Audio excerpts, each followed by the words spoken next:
महत्वपूर्ण फैसले लिए गए।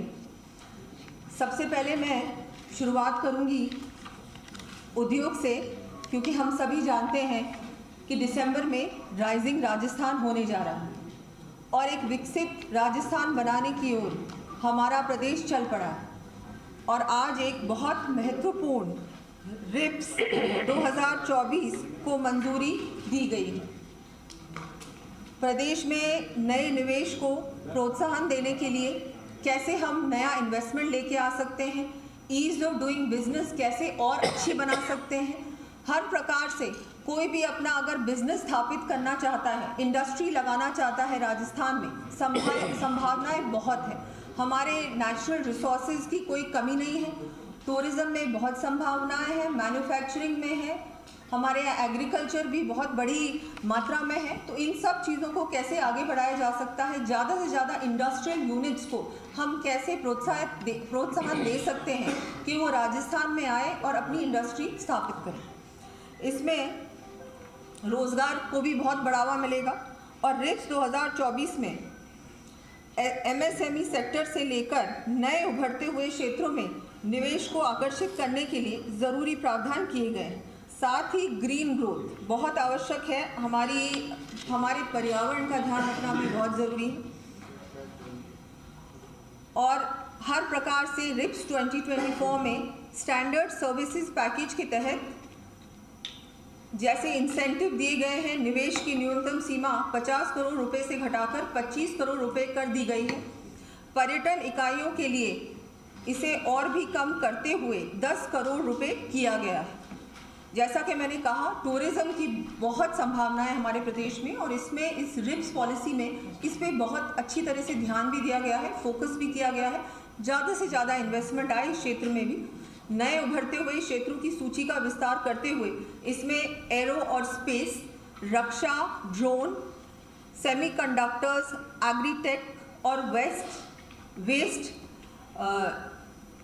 जो वेस्ट रेजोल्यूशन होता है जैसे क्षेत्रों को शामिल किया गया है। हमारा वेस्ट मैनेजमेंट भी इसमें लिया गया है, कैसे उसका भी ध्यान रखा जाए, क्योंकि इंडस्ट्रियल वेस्ट बहुत होता है तो उसको भी ध्यान में रखना ज़रूरी है। 1 करोड़ रुपए से कम का एलिजिबल फिक्स कैपिटल इन्वेस्टमेंट करने वाली एमएसएमईज को भी रिप्स के दायरे में लाया गया है। प्रदेश के हित को ध्यान में रखते हुए राज्य सरकार के विजन और बजट 2024-25 की घोषणाओं के अनुरूप रिप्स 2024 में हरित विकास, ग्रीन ग्रोथ, निर्यात संवर्धन, एक्सपोर्ट प्रमोशन और क्षमता विकास कैपेसिटी बिल्डिंग पर विशेष फोकस किया गया है। नए यूनिट्स लगाने और पहले से चल रही इकाइयों को प्रोत्साहन देने के साथ साथ उन मौजूदा उद्यमियों को भी रिप्स 2024 के लाभ प्रदान किए जाएंगे। जो कि हमारी 6 यूनिट्स हैं, उनको भी ध्यान में रखते हुए फिर से रिवाइव किया जाएगा, जो हरित विकास में निवेश कर रहे हैं और पहली बार निर्यातक बन रहे हैं। रिप्स के अंतर्गत लगने वाली इकाइयों की परिचालन लागत को कम करने के लिए भूमि और बिजली के संबंधित FOP factors of production incentive शुरू किए गए हैं। Flexible land cost payment model में मैन्युफैक्चरिंग यूनिट स्थापित करने वाले निवेशक भूमि लागत का 25% अग्रिम भुगतान कर सकते हैं। शेष 75% 10 किश्तों में 8% ब्याज सहित देय होगा। 8 प्रकार की पावर इंटेंसिव इंडस्ट्रीज को पावर कॉस्ट इन्वेस्टमेंट इंसेंटिव्स प्रदान किए जाएंगे। इसमें कैप्टिव रिन्यूएबल एनर्जी संयंत्रों में निवेश पर सब्सिडी के साथ ही अतिरिक्त 5% स्टेट GST प्रतिपूर्ति का PNG की वैट दर पर 5% वैट प्रतिपूर्ति का विकल्प शामिल है।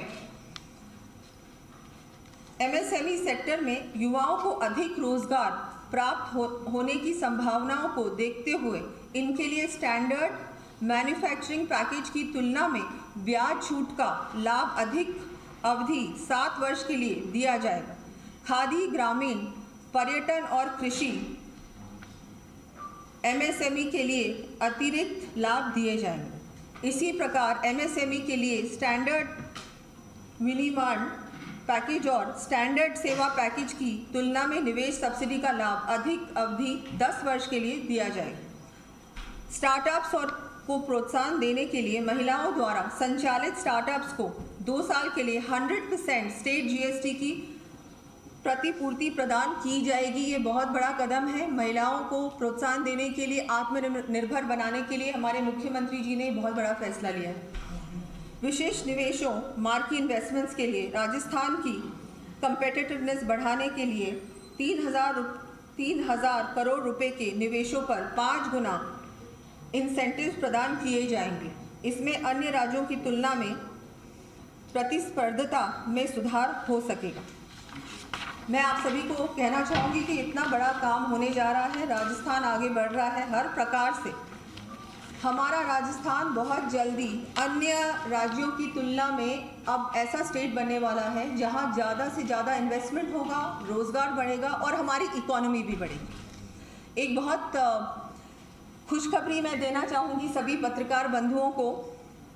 हमारी सरकार का स्पष्ट रूप से ये मानना है कि आमजन में जागरूकता लाने वाले हमारे पत्रकार की महती भूमिका होती है। दूर दराज में रहने वाले गरीब और वंचित वर्ग को सरकारी योजनाओं को, विकास कार्यक्रमों का लाभ मिल सके, इसके लिए आप सभी पत्रकार साथी निरंतर प्रयासरत रहते हैं। ऐसे में पत्रकार साथियों को और अधिक प्रोत्साहन देने के लिए बजट घोषणा 2024-25 के अनुरूप राजस्थान प्रेस प्रतिनिधि एक्रेडिटेशन नियम 1995 में संशोधन का निर्णय लिया गया है। इस संशोधन के द्वारा स्वतंत्र पत्रकार के एक्रेडिटेशन हेतु न्यूनतम आयु 50 वर्ष से घटाकर 45 वर्ष की जा रही है तथा न्यूनतम पत्रकारिता अनुभव 25 वर्ष से घटाकर 15 वर्ष किया जा रहा है। मैं आप सभी को इसके लिए बहुत बहुत बधाई देती हूँ। ये एक बहुत बड़ा काम है, बहुत आवश्यक था। हमारे जर्नलिस्ट को, हमारे पत्रकार बंधुओं को आगे बढ़ाने के लिए आपको हमारी सरकार कैसे और सपोर्ट कर सकती है, उसके लिए मैं हमारे माननीय मुख्यमंत्री जी ने आज कैबिनेट में और सभी कैबिनेट के हमारे मंत्रियों ने इसका फैसला लिया है और इसका बहुत बड़ा ये जो काम हुआ है। धन्यवाद।